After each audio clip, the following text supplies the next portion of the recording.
Assalamualaikum warahmatullahi wabarakatuh. Memasuki alam kubur merupakan fase pertama setelah seseorang mengalami kematian, sebuah alam baru yang disebut alam barzah, dan dianggap paling menakutkan saat pertama kali kita terbangun atau sadar bahwa kita telah mati. Seseorang yang sudah mati akan merasa tak percaya jika ia sudah meninggalkan alam dunia, dan serasa bermimpi ketika di alam kubur. Digambarkan jika seseorang yang baru 1 hari meninggal seperti mengalami mimpi jika dia belum mati, tetapi sebenarnya sudah memasuki alam barzah. Disebutkan ketika seseorang mengalami kematian dan kemudian memasuki alam kubur, maka pertama yang akan datang adalah malaikat munkar dan nakir.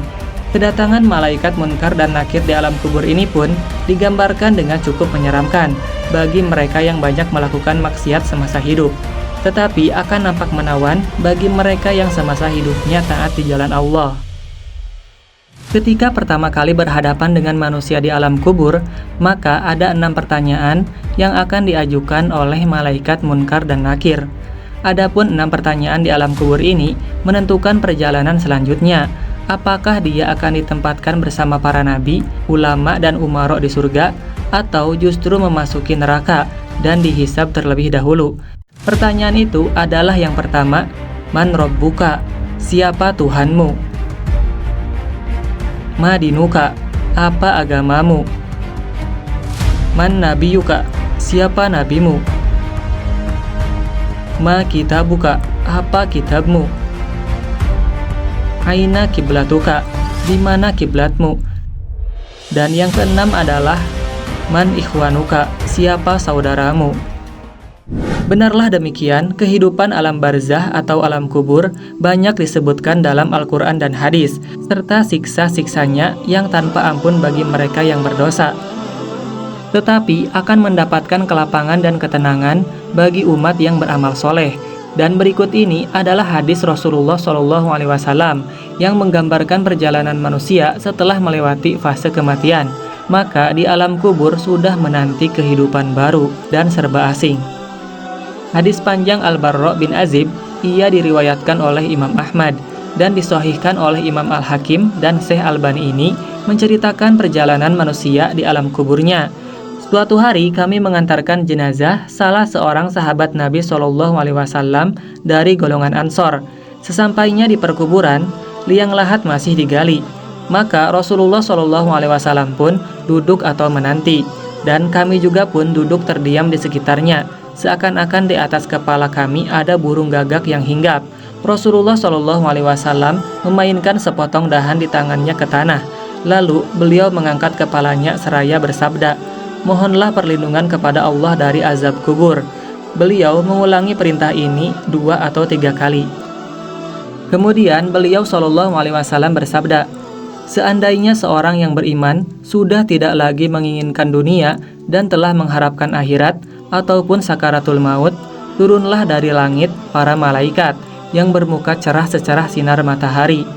Mereka membawa kain kafan dan wewangian dari surga, lalu duduk di sekeliling mukmin tersebut sejauh mata memandang.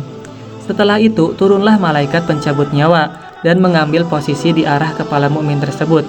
Malaikat pencabut nyawa itu berkata, 'Wahai nyawa yang mulia, keluarlah engkau untuk menjemput ampunan Allah dan keridhoannya.' Maka nyawa itu dengan mudahnya keluar dari tubuh mukmin tersebut, seperti lancarnya air yang mengalir dari mulut sebuah kendil. Lalu nyawa tersebut diambil oleh malaikat pencabut nyawa, dan dalam sekejap mata diserahkan kepada para malaikat yang berwajah cerah tadi, lalu dibungkus dengan kain kafan surga, dan diberi wangi-wangian darinya pula, hingga terciumlah bau harum, seharum wangi-wangian yang paling harum di muka bumi. Kemudian nyawa yang telah dikafani itu diangkat ke langit. Setiap melewati sekelompok malaikat di langit, mereka bertanya, 'Nyawa siapakah yang amat mulia itu?' 'Ini adalah nyawa Fulan bin Fulan,' jawab para malaikat yang mengawalnya, dengan menyebutkan namanya yang terbaik ketika di dunia. Sesampainya di langit dunia, mereka meminta izin untuk memasukinya, lalu diizinkan. Maka seluruh malaikat yang ada di langit itu ikut mengantarnya menuju langit berikutnya, hingga mereka sampai di langit ketujuh. Di sanalah Allah berfirman, 'Tulislah nama hambaku ini dalam kitab Illiyin, lalu kembalikanlah ia ke jasadnya di bumi, karena dirinya lah aku ciptakan mereka para manusia, dan kepadanyalah aku akan kembali, serta darinyalah mereka akan kubangkitkan. Lalu nyawa tersebut dikembalikan ke jasadnya di dunia. Lantas datanglah dua malaikat yang memerintahkannya untuk duduk. Mereka berdua bertanya, "Siapakah Robmu?" "Robku adalah Allah," jawabnya. Mereka berdua kembali bertanya, "Apakah agamamu?" "Agamaku Islam," sahutnya. Mereka berdua bertanya lagi, "Siapakah orang yang telah diutus untuk kalian?" "Beliau adalah Rasulullah Shallallahu Alaihi Wasallam," jawabnya. "Dari mana engkau tahu?" tanya mereka berdua. "Aku membaca Al-Quran, lalu aku mengimaninya dan mempercayainya." Tiba-tiba terdengarlah suara dari langit yang menyeru, "Jawaban hambaku benar, maka hamparkanlah surga baginya, berilah dia pakaian darinya, lalu bukakanlah pintu ke arahnya, maka berhembuslah angin segar dan harumnya surga, memasuki kuburannya. Lalu kuburannya diluaskan sepanjang mata memandang. Saat itu datanglah seorang pemuda asing yang amat tampan, memakai pakaian yang sangat indah dan berbau harum sekali, seraya berkata, "Bergembiralah, inilah hari yang telah dijanjikan dulu bagimu." Mukmin tadi bertanya, "Siapakah engkau?" "Wajahmu menandakan kebaikan." "Aku adalah amal solehmu," jawabnya. Si mukmin tadi pun berkata, "Wahai Robku, segerakanlah datangnya hari kiamat, karena aku ingin bertemu dengan keluarga dan hartaku." Adapun orang kafir, di saat dia dalam keadaan tidak mengharapkan akhirat dan masih menginginkan dunia, turunlah dari langit malaikat yang bermuka hitam sambil membawa kain mori kasar. Lalu mereka duduk di sekelilingnya. Saat itulah malaikat pencabut nyawa duduk di arah kepalanya, seraya berkata, "Wahai nyawa yang hina, keluarlah dan jemputlah kemurkaan dan kemarahan Allah." Maka nyawa orang kafir tadi berlarian di sekujur tubuhnya. Maka malaikat pencabut nyawa tadi mencabut nyawa tersebut dengan paksa, sebagaimana seseorang yang menarik besi beruji yang menempel di kapas basah. Begitu nyawa tersebut sudah berada di tangan malaikat pencabut nyawa, sekejap mata diambil oleh para malaikat bermuka hitam yang ada di sekelilingnya. Lalu nyawa tadi segera dibungkus dengan kain mori kasar. Tiba-tiba terciumlah bau busuk, sebusuk bangkai yang paling busuk di muka bumi. Lalu nyawa tadi dibawa ke langit.